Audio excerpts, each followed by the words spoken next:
Oh my gosh, I am super pumped that you guys are here with us today on the episode 10 of Girls Guide to Greatness. We are actually finishing out season 1, jumping into season 2 here pretty soon. And today we have our very first interview. Oh my gosh, I'm so excited. We have the amazing, beautiful, talented, and oh my gosh, crushing it in life entrepreneur, Miss Kellie Lupsha. And she brings with her over 25 years of experience dealing with neurological disorders, people who suffer from stroke and traumatic brain injuries like concussions. Her and her husband, they live out of California. She's a mom, she's an entrepreneur, and she's making a huge impact in the health and fitness world by helping people with prevention of diseases and all kinds of other great stuff through biohacking. And biohacking, you guys know, is one of my favorite subjects, so I cannot wait to dig deep with Miss Kellie Lupsha. Welcome to the show. Oh my gosh, thank you, Rebecca, for having me on. This is so much fun in our world today to be sharing about, women, entrepreneurship, and honestly, biohacking. It just gets me fired up. My juice is flowing. Yes. Love sharing it with people. Oh my gosh. Great. Thank you so much for joining us. I am super excited. And so Kellie, I'm going to let the audience know we just met actually recently, and through social media. It's amazing who you can find around the world, right? You're on the other side of the US. I'm here in North Carolina.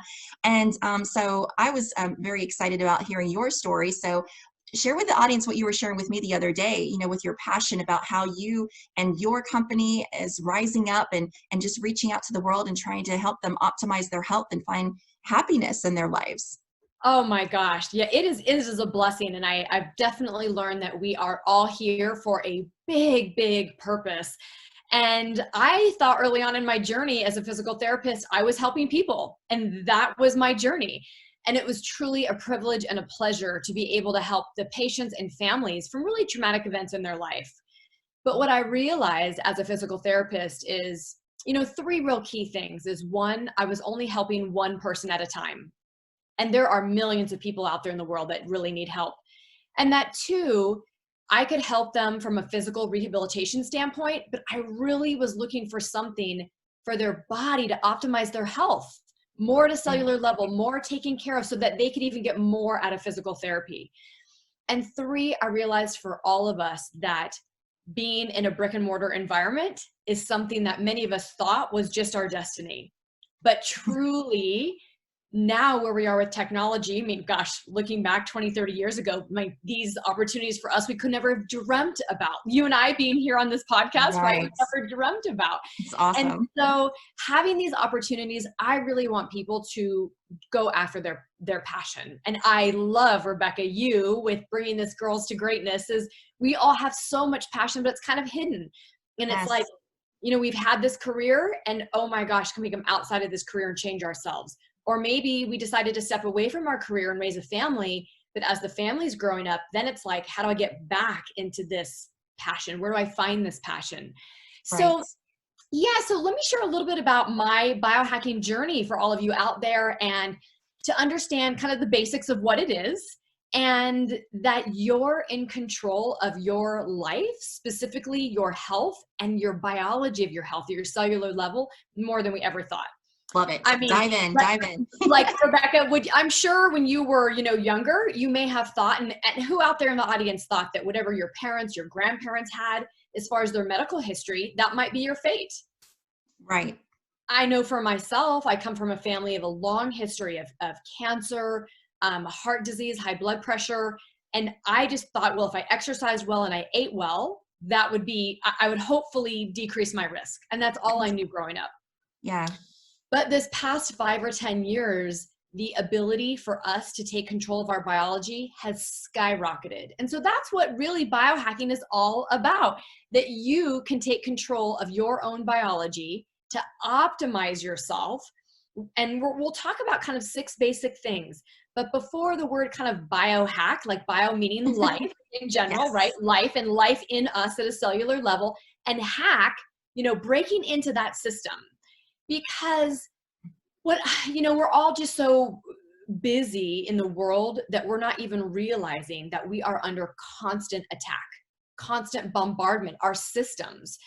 And so what we, again, once thought by just eating right, exercising was enough, it's not enough, because we didn't have in our history before the pollutants in the air, the toxins and the GMOs and everything in our food, or our lack of nutrients in our soils and our foods today. Yeah, right. It's contaminated. It's so contaminated, you know, even to, all the way to our water, out there in the environment of our EMFs, of the ultimate just stressful life that we're all, you know, running around. And so being that physically, emotionally, psychologically, we can't get away from it. And I think even today in our world right now that we've kind of had a pause and people aren't out and about. I know in Southern California, people are looking at the ocean, seeing it differently, seeing less pollution in the air, seeing because how we're running our lives is impacting the environment, which in turn, I want all of us to understand that environment we've created is then impacting us. Right. And damaging ourselves. And it's hard because we only see ourselves from a surface level. So we just don't understand at a cellular level the damage that's having, but what the damage leads to disease and early disease. Yes. I mean, I have so many friends, family, colleagues that have ended up with, you know, autoimmune, cancers, degenerative diseases, early Alzheimer's. I mean, chronic pain. I think in a world that's so abundant of knowledge, we should be healthier today than ever. But actually, it's the reverse. I know that when I was learning about biohacking, exactly what you were saying, it's actually breaking down the cellular structure. So you're decaying and you're actually aging very quickly from the inside out. And people don't, like you said, don't realize it because we look at the surface level. So that right there was like mind blowing. I was like, oh my gosh, like if I don't take care of myself at a cellular level, it doesn't matter what I'm doing on the outside. I could still be, you know, aging very quickly, starting to see it in my skin or my hair or whatever it is. And I'm like, I don't want that. So that's when I started really leaning into the subject. Oh my gosh, it's 100% right. And I think, you know, for all of us, as we grow up and we see people, we all think the outside and we want it to appear. And then we start getting older, realizing, okay, that's not all it's cracked up to be. Yep, exactly. And so, so when we look at this biohacking, you really need to think about it at the cellular level because, you know, we have trillions and trillions of cells. Believe it or not, we have more cells in our body than even stars in the galaxy. I mean, that's pretty wild. That's beautiful. I love that.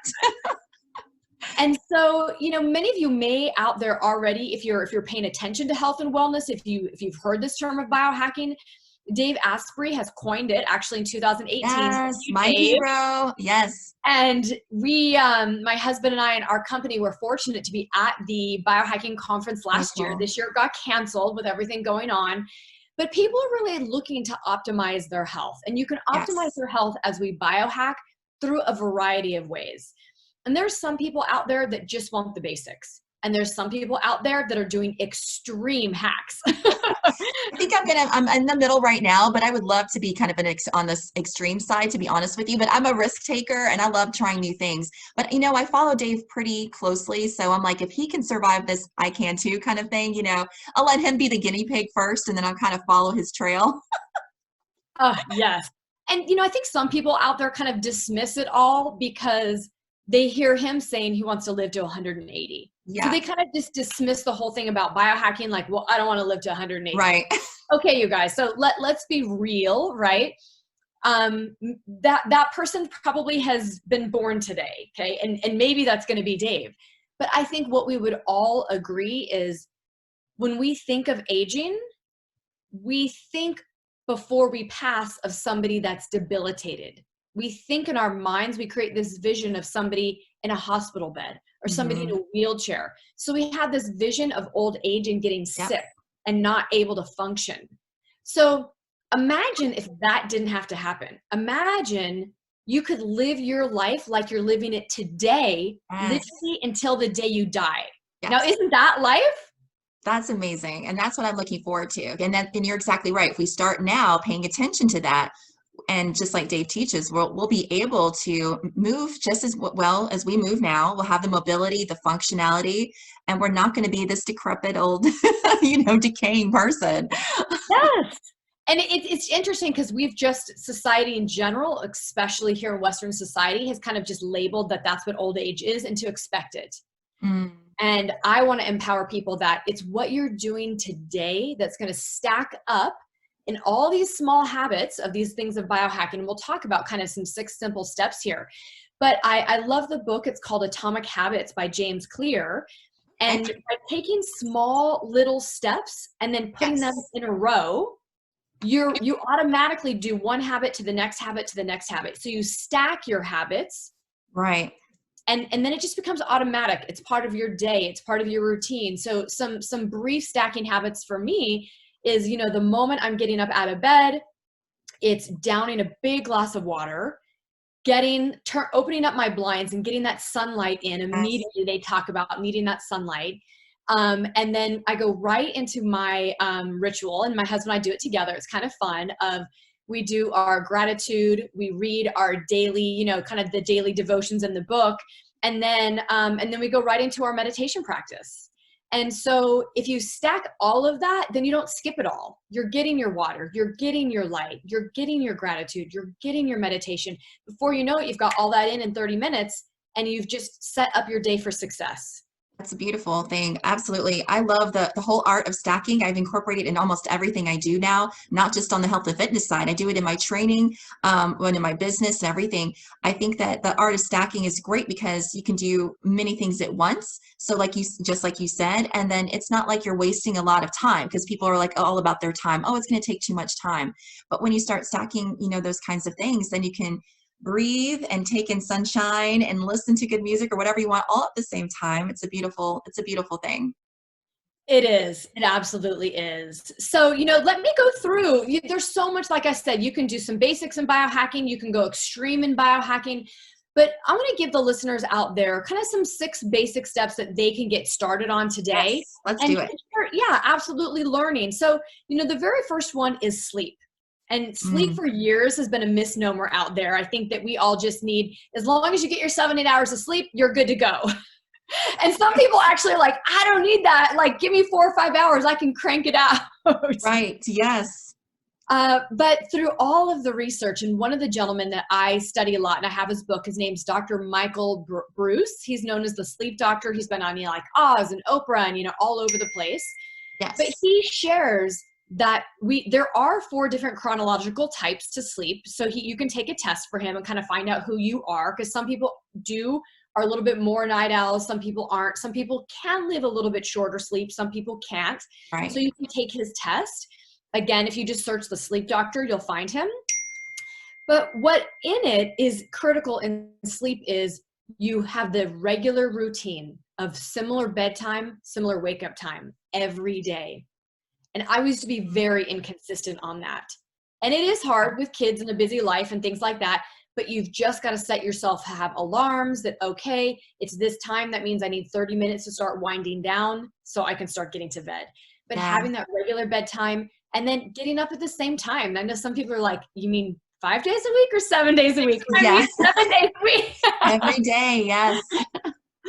It's every day. And again, I might fidge 1 or 2 days, like on a Sunday or something, right, where I sleep a little bit more or something. But it's having that clock and that rhythm, the circadian rhythm that your body really needs. Right. In it trains you, because really it's about that quality of sleep, is how much REM sleep and how much deep sleep are you getting. And if you're interested, there's a lot of techie stuff out there. I love the Oura Ring. It actually, I want to get one of those. Yes. They look so cool. it is amazing. And you can really sleep. Did I do something yesterday? Like, why didn't I have as much deep sleep? What did I do in my day that maybe would have disrupted that? And it could be things like caffeine. I was the type of person who I could drink a cup of coffee an hour before I go to bed and literally go to bed. And when I realized that some people, yes, caffeine might keep them up, but for a lot of people, they can go to sleep, but caffeine has a half-life of 8 hours. So that caffeine that sits in your system doesn't allow you to get into your deep REM sleep. So you're sleeping, but you're not getting the restorative sleep. Yeah, so, that makes sense. I'm trying to figure out what that dinging is. I was trying to stop it. Got it. Gosh, I have a... Because it was a little distracting, but it's okay. I got you. The deep sleep, we need it. Yes, absolutely. That restorative sleep. And so with that, the other thing is in your room, like dark. right? Like get your lights off, get it dark and cold, like sleep, you get into better sleep with a cooler environment than a warmer environment. And then the last thing to sleep, I say, is, all of us are so used to having our cell phones by our side and use them for our alarm clock, but we've got to turn them on airplane mode, turn down that, all the EMFs, maybe even turn off your Wi-Fi in your house. That will really also help you sleep. Yeah, I think I read, there was a book called The Healthy Home way back when, and it was saying that if you're going to have your cell phone or Wi-Fi nearby, just make sure it's like at least 5 feet away from your head. So now I'm like, I always have my cell phone like on the end of the bed, like 5 feet, because I'm like, 5'7", so I'm like, okay, that's a good distance. Think about That's what social I've always distancing. done. Yeah, think about social distancing for your phone, right? Exactly. Yeah, exactly. So, okay, so now we're getting the deep sleep going. So what's the second habit? So the second habit is exercise. And, some of you out there may be like, oh, I don't really love exercise. Or I used to think like, I just got to go out there and crush my 8 to 10 mile runs. But now I'm realizing I don't really need that. You guys, you have to just get in your body 20 to 30 minutes, really 30 minutes if you can, of some form of exercise that you enjoy. And if one or two, definitely probably 2 times a week, you can go harder. Your body needs stressors. So kind of that harder is better. But you don't need that every day. So whether you just enjoy riding your bike, whether you enjoy weightlifting, whether you enjoy a casual run, mix it up a little bit, but it doesn't. I like the HIIT routines because they're short and they're impactful, and you don't have to do them every day. So that's one of my favorite things to incorporate. And they're sprouting up everywhere. All the different gyms that you can go in, and they 30 minutes, 45 minutes, you're in, you're out. It's somebody's helping you along the way, because we all kind of need that hand holding, right? And we can all do it in our homes right now, but we're all not doing it because we don't have that trainer next to us like, come on. But really, like, find something that you love and enjoy, because you want to keep it as a habit. That's awesome. Okay, we got sleep and exercise. So number 3 has been a game changer in my life, which is meditation and mindfulness. Mm-hmm. I honestly used to think it was woo-woo and out there and meditation. And I just, it was shame on me for really not reading and studying and learning about what it is. But they're actually saying, that having a regular meditation practice is like better than a few hours of sleep. You can restore your body. But what I love about it the most is, you and I talked about this the other day, that life is busy and craziness and going and here and there. And, when people say, oh, how are you? Oh my God, I'm so busy. And it's like, we wear that. It's like pride, like, oh, and in it all, what I found is I was getting a lot done, but I was never as present as I wanted to be with that person. Yes. I mean, it could be my husband or my children, or it could be a client at work. I want to be there with them in that moment, whether it's 5 minutes or a half an hour. Right. The connection, the rapport, the understanding, what you get is just so different, because we live in a world today that is full of more distractions than ever. Right. And so it's hard for us to learn to center and to focus and to take that in. It's given me actually a more success in my business, improvements in my relationships, better health overall. And it's just so powerful. So again, I would say there's other podcasts out there. There's books. I found a woman, her name is Emily Fletcher. She is so great. You can take I actually did like a 15-day course online. So I learned the basics and how to build a practice. Because I think if you're just trying it on your own and you don't even know what you're supposed to be doing, we think your mind is supposed to just be quiet. But your mind is normally having thoughts come in and out, and you just need to be able to learn to let those thoughts just pass by and not get stuck on them. But I just thought like I had to be still and quiet. So I would encourage you, like find somebody that you really like, invest in it, go through a program.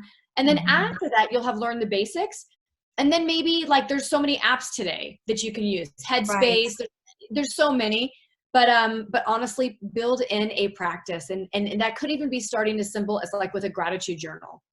I love this part because I'm smiling over here, guys, because I I understand what you're talking about, Kelly. When I started, because I had already, you know, I've done prayer and meditation a little bit before, but during this whole quarantine thing, I've gotten like way deeper into it, and it is totally transformed the way I do my business, the way I do my relationships, the way I even talk to myself, how I bring my energy and my vision into my life, how I live. Like, it's opened myself up to so many possibilities and so many wonders, and it's crazy. Like, I don't know if people really truly realize the power that lies within meditation and prayer, because we all are, we're energy, right? And so excuse me, so when we're actually allowing ourselves, like you said, to have energy flow to us and from us, and we're opening ourselves up to that, it helps us clear our minds. It helps us become into a different state. And then all of a sudden you start feeling better. And then when you feel better, of course, you're going to do better. You're going to show up better in life, right? So like you said, when it helps you center yourself, it's just, it can provide clarity. It can help take all that mumbo jumbo that's happening in your head and just like, okay, that's what I was trying to figure out. You know, it's very powerful, definitely. So I would suggest people at least try it, right? At least, yeah, at least. And when I say try, you guys, that word try to me is thrown around all the time. Is Yes. make a commitment to beginning a practice. That's good. Start for 30 days, right? You don't try it for a day or 2 days or a week. Yeah. Make a commitment. You know, I mean, people think it that. didn't work. Yeah. Yeah, But it didn't yeah, work. exactly. Really? So make a commitment to yourself for a minimum of 30 days. They're really finding, I mean, research used to think if you do something for 30 days, it'll become a habit. They're now actually saying you need it for almost 100 days. Wow. Isn't that wild? Do you know that that's one reason I was interested in taking the 40 years of Zen, because I'm like, how can I, again, stack? How can I like grab all of that, you know, information and do it right now? Because, you know, if there's going to be a hack around that, let's do it. You know, might as well. Let's do it. Yes, yes.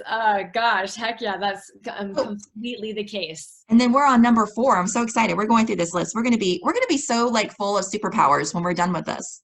Honestly, and I'm going to tell you guys, like if you're doing, you know, 2 or 3, add one more. And then add one more. Don't try to do them all at once. You'll completely overwhelm yourself if this is completely new to you. So number 4 is relationships. The fun stuff. Oh my gosh. You know, I think we all know now that emotionally, physically, spiritually, we're like all so connected, and having deep, meaningful relationships. Some people are friends with hundreds of people, right? Like, oh my gosh. But the critical thing is actually to have deep, meaningful relationships with a few. You don't need to have hundreds and thousands. It's great that we have a lot of acquaintances and a lot of, you know, colleagues, but we can't have deep relationships with all of them.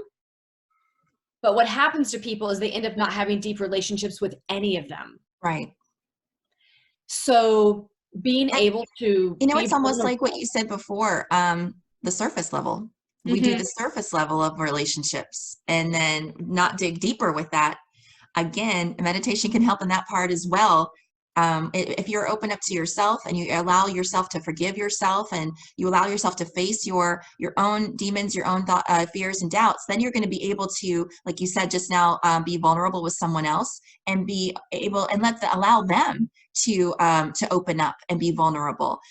So I love this part. I want to become better in this department. So I'm really kind of listening. This is kind of a subject that I'm really interested in learning more about. So continue, Miss Kelly. Yeah. Well, and you know what? I think in all of these things, what I've learned is whenever I've done anything in life, even when you become an expert in something, the expert is a continuous learner. So if we already think we don't need to learn anymore, then that's where it's like, I don't know about that, right? It's this constant learning and improving and drive to want to. So relationships is one that I think all of us need continued, you know, re-looking at the ones you have. How can I make it better? What have I been slacking on? And even things like this morning, you know, my husband and I was like downstairs and we were busy doing things. And I realized I hadn't told him I love you yet today. Oh. So I like went back downstairs and I said, I have to tell you something. He's like, well, what? I'm like, I have to tell you I love you. Oh, that's awesome. It's like you have to build that environment. Otherwise days can go by. And so each one of your relationships, whether it's your spouse, whether it's your children, whether it's our parents, whether it's a friend of yours, the relationship's going to be different. But what Right. I ask you guys right now is, if you would pick, you know, if you have a partner, if you have children, one of your parents, maybe if they're alive, and a friend or two, could you tell them all your deep, darkest secrets? Are you vulnerable? Are you open? If you're not even open with them, then you're really probably not being open with yourself. So needing to have that relationship with yourself and being honest, because you've got to have those people that you're in the darkest of times, who has your back and who knows they have your back. And so during truly this time of COVID, you know, I've obviously been with my children more. And sometimes they're like, Mom, enough. And even if I can sit with them for 5 minutes to say, listen, you know, our relationship will change and evolve throughout our course of time, especially as they're aging and they're becoming adults. But having a relationship today will allow us to evolve into the relationship of tomorrow. Yes. And a relationship in a year from now and 5 years from now. And I said, Absolutely. If we don't have a relationship today, it's hard to change and evolve that as we're all growing and maturing. And yeah, so I totally agree with you, Kelly. I know that that's actually one big reason that my daughter and I are so close, because I was intentional, right? I was paying attention as we were growing up together, basically, because I had her at a young age. But I wanted to make sure that I was paying close attention to certain things, because I wanted to have a close relationship with her. I wanted to be there for her. But like you said, if I wasn't paying attention and just let days turn into months, into years, I don't know where that relationship would have been. And she is someone that, you know, I could express my, you know, deepest, darkest secrets to, or whatever. And how cool is that? Because I know many relationships with children and their parents are not like that. So I feel very blessed that I was able to have that with her. So I encourage people to, like you said, start today, because it's never too late, and to identify, stand back, sit down, write it out if you have to, but figure out what you have to do to really turn things around. And like you said, maybe it's just those 3 words, I love you. You never know where that could lead. Exactly. So, you know, really, this is a huge, huge topic of relationships, but I would just say, like, evaluate where you are in your life right now with, again, whether it's, you know, your partner, whether it's your children, whether it's your parents. I think some of us don't have very good rapport with our parents. And I always say, at the end of the day, ultimately meaning at the end of our life, whenever that day may come, what do you want to be able to think back on? And I never want anybody to regret I'm not saying you need to build amends and forgive everybody for everything if you've gone through very difficult. We all have our own decisions in our past that we've chosen, but we have the ability to control us and how that makes us feel. And be able to say, you know what, I couldn't control them or their behavior or their efforts, but I can control me. I forgive them, you know, and really move on from there. And maybe that's a friend of yours that you feel like did something in your life. Like, you know what, we all probably aren't our best self all the time. That's our goal. Like, how can we show up in life? Who needs us on our A game, that we can show up in life to be our best self for them? I love that. That is great, Kelly. Thank you. Okay, so we're going to go, are we on 5? Are we on 5 already? We are on 5. We are on 5, and 5 builds right off of 4. And anyways, okay, so 5 is community. All right, I'll kind of like tell you is one of like my downfalls in myself. Okay, 5 is community. Okay. I used to always kind of be that girl that thought I can do it all. I don't need help. I can just do it. Are you there? That was me. So sometimes I feel like I ended up lacking community because I could just go do it myself. And so as an adult now, I'm realizing the value of building community. And so reaching out and being part of things that I want to be a part of, and I don't have to be the leader or the one to do it. Yes. But I'm a part of this community. And they're talking today, the science is stating that if people feel the lack of community, there's not a place that they can go to be themselves or enjoy people together, that's actually leading to early Alzheimer's and dementia. I believe it. I really do. And, you know, in other cultures, everybody lives in the home together. The kids stay here. Maybe your parents are together. You have a lot of community.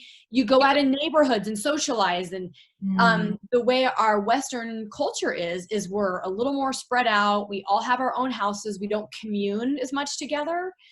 And so it is important to find that community that is your tribe, right? That like lights you up inside. Yes, because you feel connected. And so you can be able to connect that way when you, because I know personally when I'm around someone who talks my talk, who speaks my speak, and who has similar visions or goals in their lives or similar lifestyles, I light up and I'm like, oh my gosh, you did that too. You read that book as well. You know, we get really excited, especially as girls, you know, we get excited about the littlest things, but I'm like, oh my goodness, you know, and so something sparks in you and you're like, oh, I'm not alone. I'm not the only one who thinks this way, right? We all love sharing, isn't that, you know? Yes.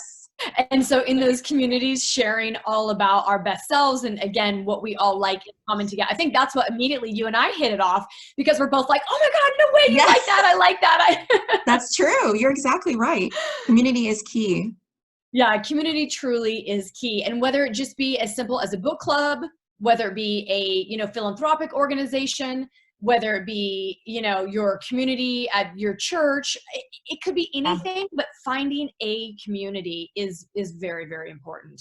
I love it. These are all great steps. Okay. And what's juicy step number 6? All right, you guys, step 6 is, this is awesome. And you might think it's like, oh, that's so simple, Kelly, but also it's so advanced. Okay. So it's going to like be the spectrum. And what it is it's called Nutrigenomics. Okay. You're going to go, okay, that's a new one.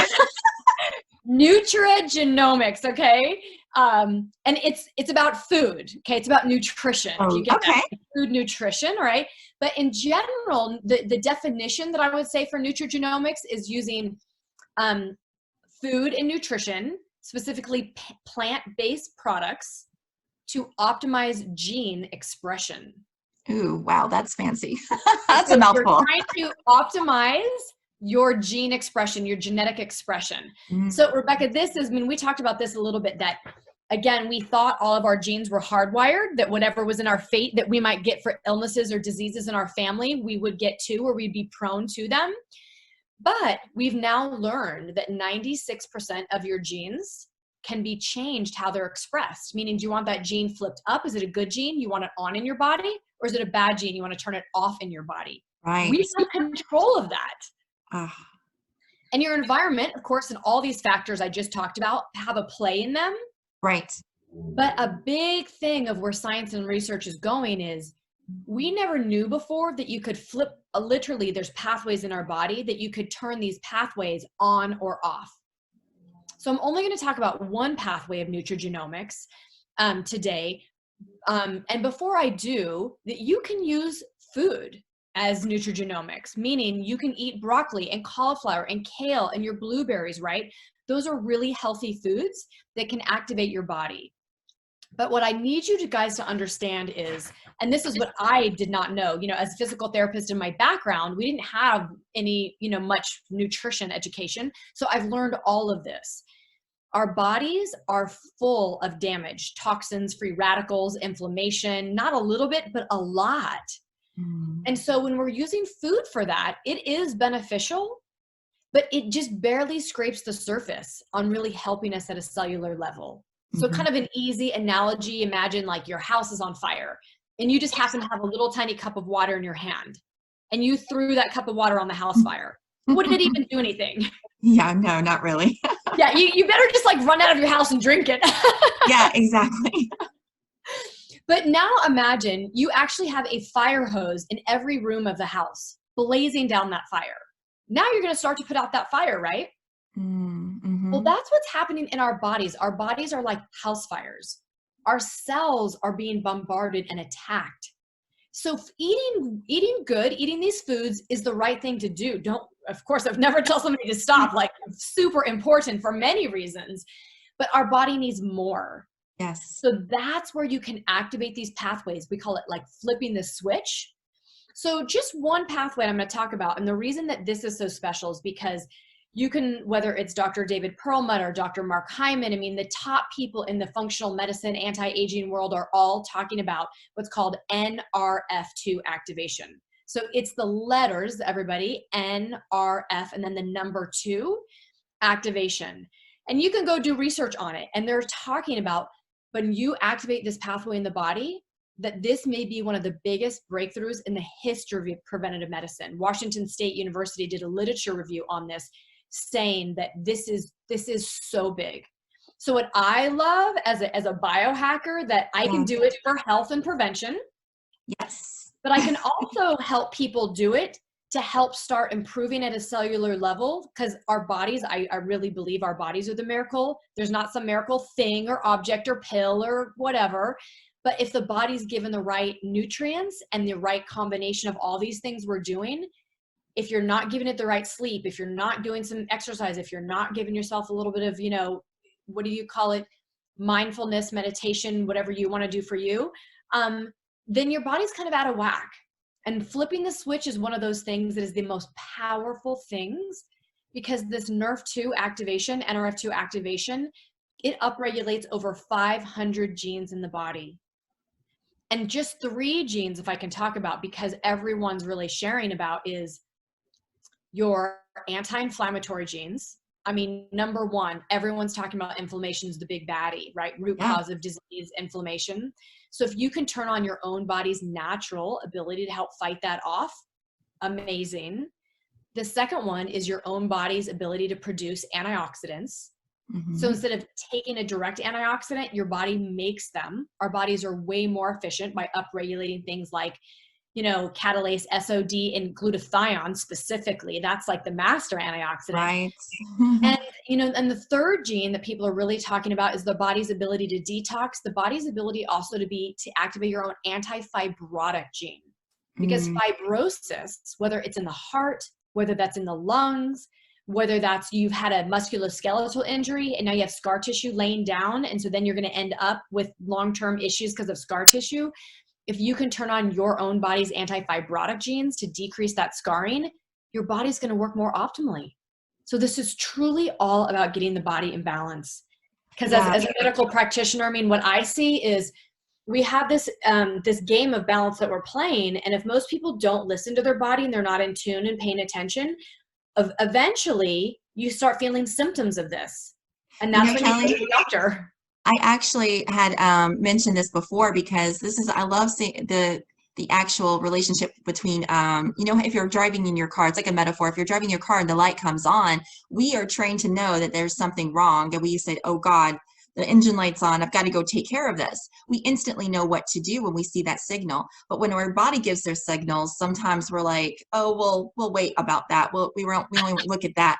So isn't it strange how we'll immediately take care of the car when it tells us something's wrong, but when we start seeing those signals go off with our body, stress, headaches, low, fatigue, low energy, all these things are signals, lights going off, and then we're not paying attention, and we'll say, oh, well, it's probably this, or it's maybe that. And then over years, months turn into years, and before you know it, they're suffering from heart disease, high blood pressure, all of these things, and on a cellular level, degenerating, right, and aging quicker than they're supposed to be.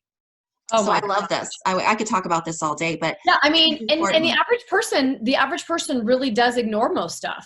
Yes. Or they just, historically, I think all of our mindset has been that when something's wrong, then you go to the doctor, then they either fix it or give you a drug to help it.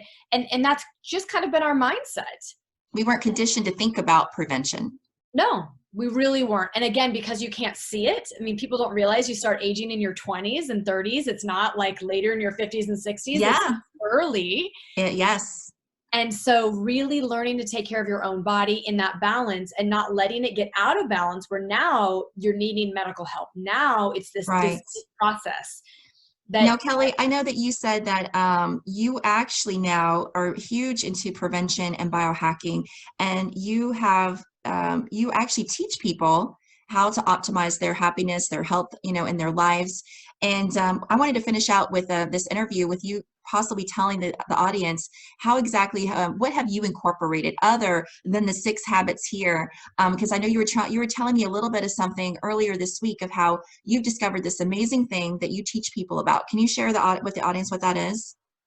Absolutely. So some of the other things that we really do in this is, like I said, we started kind of with nutrigenomics, but Yes. in that there's things when we talked about decreasing that oxidative stress, is upregulating your mitochondrial dysfunction, and mitochondria is what gives our bodies the energy. And so you probably heard you can do things like cryotherapy and ending in cold showers, and that's going to hope all like give you this boost of cellular energy, as well as you've probably heard things like intermittent fasting, caloric restriction give people health benefit. And the reason behind all of it is the body is actually turning on these protein pathways. And so that's the one thing I help teach people is how to turn back on these protein pathways, how to make sure and honestly, it's turning back the clock, really, turning back the clock. And paying attention to everything going on in your life, that it can be simple. Don't get overwhelmed. I'm really trying to let people know and spreading this word that your bodies are so powerful. Let's turn on these switches. Let's activate these pathways. It's you don't have to have a counter full of supplements anymore. For those of you that are like the latest and the greatest and what is this and I want this. And that's me too.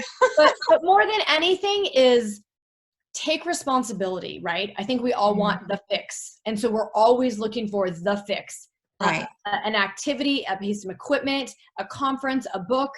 It's in us that we all need to take control of our own health. We need to be the CEO of our own health and life, and take yourself on the journey. I mean, literally you can write the script of your life, right? What journey do you want to look like until the end?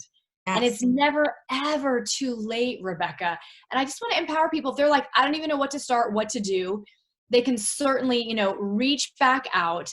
And we're right in the middle of revamping our website right now, but we're going to be building on, and I'm going to have you back on our podcast. Yeah. And building in a membership site. Cause I think, like I said, community is one of those things that people just don't know, or the friends that they have, they also aren't interested in biohacking or think they're weird, right? Like, what kind of goofiness are you doing? And to have a little biohacking community that people can talk about. What are you doing? What did it work for you? What strategies? What's new? There's new stuff all the time. And I say to people, whoever knew we would be doing so much business around the world from like a cell phone 20, 30 years ago? Could we ever imagine it? But what would life be like if somebody didn't pioneer innovation?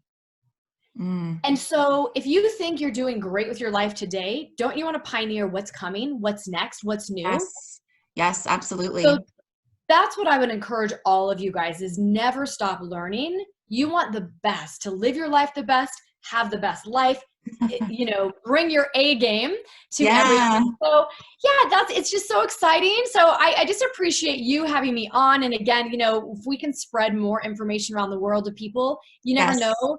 Maybe it's one life or 10 lives or hundreds of thousands of lives, but together we can do so much. Oh my gosh, Kelly, I am so excited. I don't believe in coincidences. I believe that there are these amazing opportunities. So when the universe knocks, you should answer, and you should listen for the universe, right? Sometimes it's a small whisper and sometimes it's in your face. And I have to say, I don't know how we got connected, but it happened. And I'm so glad it did, because again, you're speaking my speak. And if you've heard some of my previous podcasts, you were saying some of the exact same things I say, and I believe in truly wholeheartedly, because I don't just say this, but I live it. And you're just like that. You don't speak this, you actually live it. You actually walk the walk. And we need that. We need leaders to actually show people, especially women, that this is possible. You don't have to stress out and think you have to be super mom all the time. Take a step back. Just listen to your body, pay attention, be a leader in your home, teach your kids about this stuff, meditate together, have a family mantra, whatever you guys want to do, pray together. There is such a big opportunity around all the things, all the subjects you were speaking on about today, and they're all powerful. I hope that the audience at least got something, maybe just one thing that they learned that they didn't know about before, because we've all heard, the sleep and the exercise and the meditation, but you dug a little bit deeper. It's the quality of your sleep, not the quantity, right? It's what kinds of exercises you're doing. You don't have to do everything and go crazy. So I really enjoyed this. I'm so glad that you shared all of your knowledge and your passion for what you do. It's obvious this, you love this, and that's important, you know, and that's, you've lined yourself up with your purpose and your destiny, and it comes easy to you, and you're just sharing your passion with others. So thank you so much, Kellie. Where can we find you? Online, out in the social Oh gosh, social thanks media for asking. space. Absolutely. Yeah, so you can find just me at Kellie Lupsha, Lupsha. You can find my husband and I together with our biohacking at the Lupshas. So just add a plural onto the end of it, the Lupshas. Either both a website there or through social media platform of specifically Facebook, also Instagram. And then we have a YouTube channel as well. So yeah, it's the Lupshas. So Awesome. The thelupshas.com. Lupshas. Do you The know what? I love Lupshas. your name. I actually said a Lupsha because I actually speak different languages, and sometimes that U is definitely expressed in different ways, and sometimes I'll do my German accent or my French accent. So it's a Lupsha for you. And Yeah. I said Lupsha. And I was like, You know what's really cute is my husband tells everybody when they ask, he just says yes. Like, yeah, that's it. That's right. Lupsha. oh, so So Kellie, yes, wonderful. thank you so much.